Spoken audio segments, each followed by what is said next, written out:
1000 note 500 நோட்டை ஒழிக்கிறது தான். சார் என்ன சார் முன்னாடி போக வழி கேட்டா நீங்க பாட்டுக்கு 50 100 பின்னாடி போக வழி சொல்றீங்க. சரி 500 1000 ரூபாய் நோட்டு ஒழிச்சிட்டா மட்டும் இந்தியால வறுமை எப்படி ஒழியும்? அம்மா நம்ம நாட்டோட வறுமைக்கு காரணம் லஞ்ச பணம், ஊழல் பணம், வரி கட்டாம தப்பா ஏமாத்துற பணம், இப்படி சம்பாதிக்கிறது பதுக்கிறது எல்லாமே 500 1000 ரூபாய் நோட்டா தாமா. நாட்டுல இருக்கிற 20% பேர் தான் 500 1000 ரூபாய் நோட்டை யூஸ் பண்றவங்க. மீதி இருக்கிற 80% பேரு 1 2 1000 ரூபாய் நோட்டை வச்சுக்கிட்டு சில்லறை தேடிக்கிட்டு அலைகிறவங்க. புரியுதா சார்? சூப்பர் மேட்டர் சொல்றீங்க. கொஞ்சம் நேயர்களுக்கும் புரியுற மாதிரி சொல்லுங்க.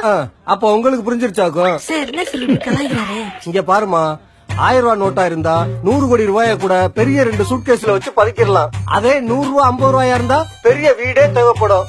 பாதுகாப்பு இருக்காது, திருட்டு பயம், போலீஸ் பிரச்சனை, இன்கம் டாக்ஸ் பயம், தங்கத்துல காசு போட மாட்டான். ஏன்னா விலை நிலை இல்ல. ரியல் எஸ்டேட்ல போடலாம்னா ஆட்சி மாறணும்னு புடிங்கிருவான்னு பயம். அப்ப வேற வழி இல்லாம பேங்க்ல தான் போட்டாகணும். பேங்க்ல போட்டா வரி கட்டணும். நாட்டுல இருக்கிற எல்லா பணக்காரர்களும் ஒழுங்கா நேர்மையா இன்கம் டாக்ஸ் கட்டினா போதுமா, இந்தியாவுல வறுமை மட்டும் இல்ல பிச்சைக்காரங்களே இருக்க மாட்டாங்க. அம்மா அம்மா சூப்பருங்க சார். இத பத்தி என்ன